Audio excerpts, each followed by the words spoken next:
Vera Adelain's family were wealthy aristocrats who kept to very discreet rules. Vera's entire family lived in a huge manor house in the middle of a terrifying forest. Most normal people wouldn't survive a night in this mysterious forest. Many extremely dangerous wild animals live there, such as grizzlies, packs of wolves, tigers, numerous crocodiles, piranha, several species of venomous snake, hippopotamuses, and all sorts of dangerous and hungry animals. It is even said that a group of artificially monsters live in this forest. The Adalains decided to settle in this terrifying manor house in the middle of this horrible forest.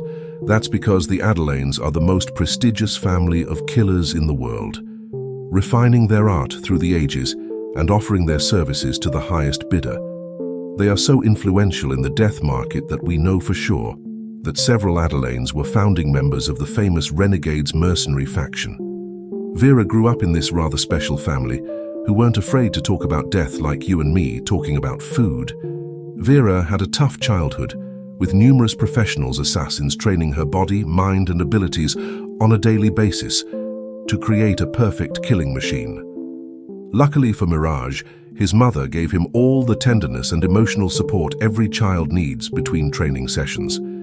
Despite the rigidity of her life, Mirage had built herself a dream that was rather atypical for an Adelain. She wanted to become a pop star. She hated living hidden away in that horrible, gloomy forest.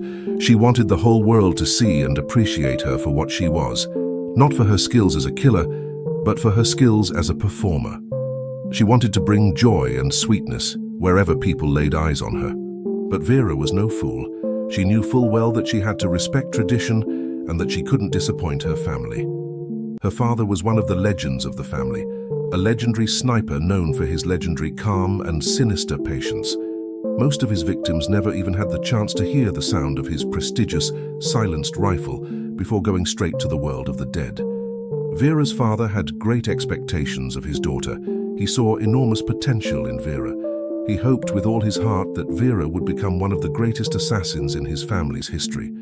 Thankfully for Vera, her mother kept a close eye on her daughter's balance. Knowing how tough and ambitious her husband was, she knew when to give her some tenderness during her long training days.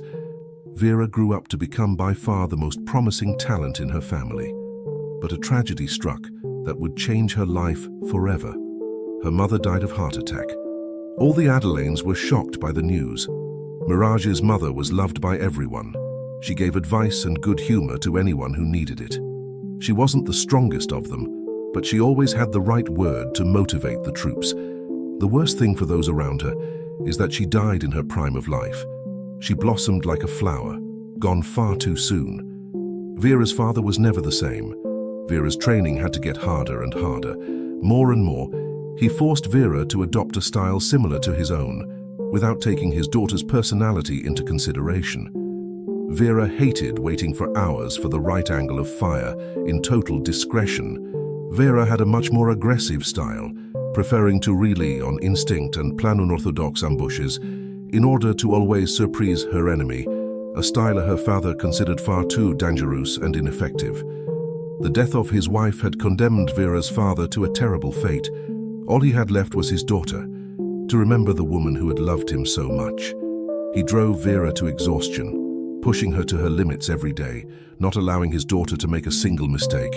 He couldn't see that he was trapping Vera in something that was destroying her very slowly. In the Adelain family, when a member of the family was 18, the Adelains are submitted to a rite of passage. They must survive 3 months alone in the forest, having only a hunting knife to survive. The Adelain forest is a thick forest stretching for thousands of hectares, and many an idiot survival expert dies every year thinking they're enough strong and brave to take up the challenge. Vera, under the fearful eyes of her father, was going to have to survive in this very special forest. Even as the first few days of the exam began, something did not escape the attention of the examiners. Vera had developed a unique style behind her father's back, which she used to her advantage to survive in this terrible forest. Instead of hiding and discreetly hunting the forest's potential prey, Vera decided to make the wild animals understand who the boss of the forest was.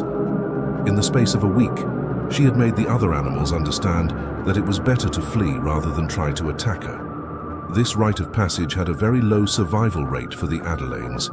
Vera went through the ritual as if it were a happy camping trip in the forest. She even brought the monster's head from the forest to be impaled over the family fire.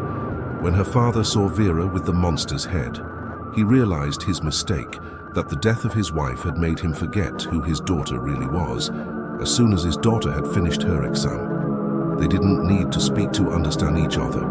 That day, Mirage was born. Mirage went on to become a formidable bounty hunter, revolutionizing the profession with her revolutionary combat strategies.